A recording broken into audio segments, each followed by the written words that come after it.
Hola, mi nombre es María Eugenia Valdés Vega y me presento ante quienes visiten este canal.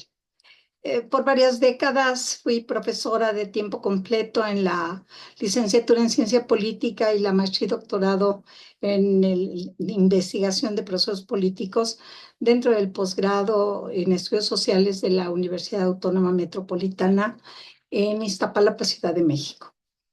Y inicio estas breves pláticas porque creo que puedo seguir contribuyendo con la difusión de temas sobre política que pueden ser útiles a personas interesadas en su aplicación teórica o práctica. A ellas y ellos está dedicado este canal. El tema de hoy es, yo creo, de mucho interés, porque culmina mucho de lo que se propuso discutir y platicar en estas sesiones sobre libertad.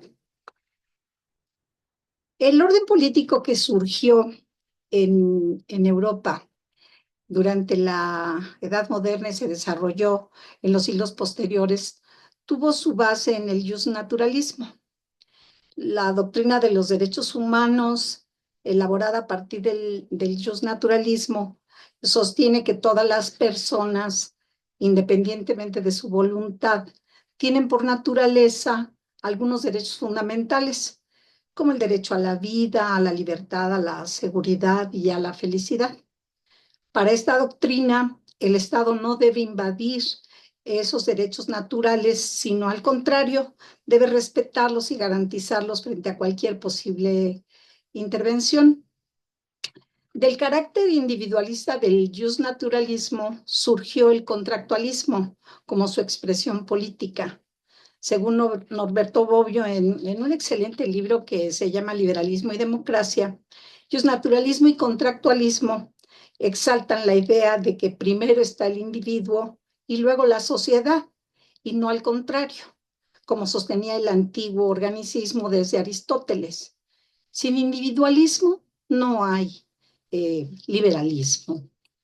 Eh, Así se adopta la idea de que los individuos son primero que el Estado y de este modo el Estado no es un hecho natural que existe independientemente de la voluntad de los individuos, sino un cuerpo artificial que los propios individuos han creado para satisfacer sus intereses y necesidades y el más amplio ejercicio de sus derechos.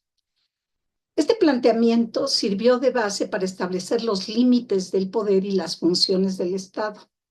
Con el Estado de Derecho, con esa noción, limitó sus poderes para que fueran regulados por normas generales, respetando los derechos humanos fundamentales.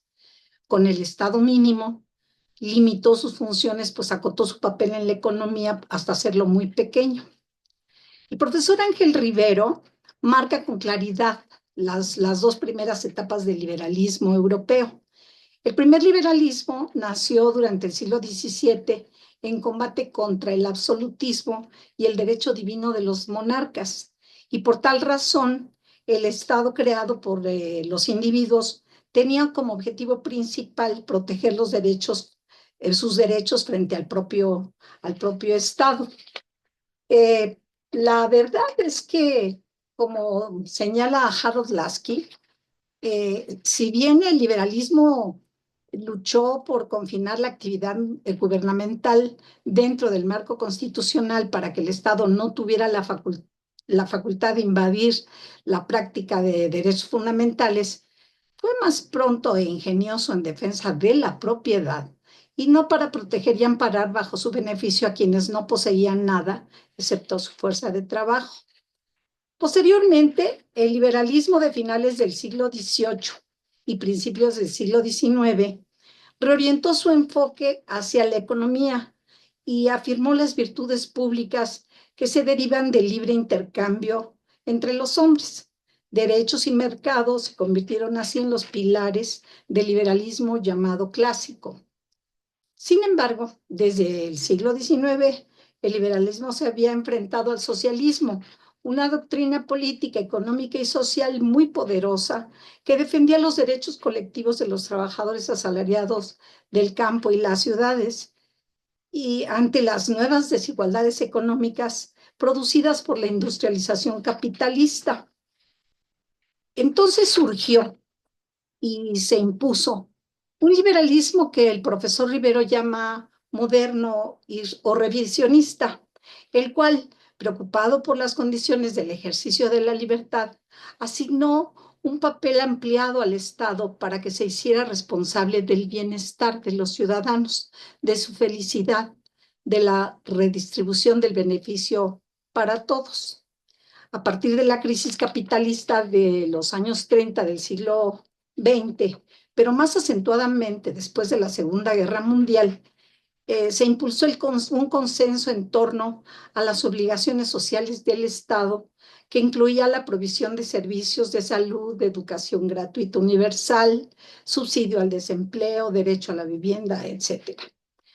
Este consenso cambió los límites y el papel del Estado, pues pasó de ser un árbitro entre los individuos a encabezar las reformas de la sociedad en dirección al progreso social. Esto es, al aumento de la igualdad y la prosperidad de todos.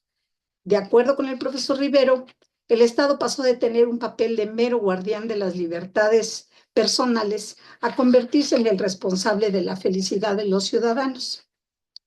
El neoliberalismo es una reacción contra esta versión del liberalismo donde el Estado beneficia a todas las clases sociales. De hecho, Perry Anderson, en una famosa conferencia que dio los 90, el siglo pasado, el neoliberalismo nace con el propósito de combatir a esta versión reformista y moderna del liberalismo, y en realidad nace con el propósito de combatirlo, como digo, y de preparar para el futuro las bases de otro tipo de capitalismo duro y libre de reglas. Refiriéndose al neoliberalismo impulsado por Ronald Reagan y Margaret Thatcher en los años 80 del siglo XX, en Estados Unidos e Inglaterra respectivamente, el profesor Rivero señala que solo rechaza la intervención del Estado en la planificación de la economía, el neoliberalismo, pero aplaude e incentiva que intervenga en el mantenimiento de la ley y el orden, solo como guardián en defensa de la propiedad.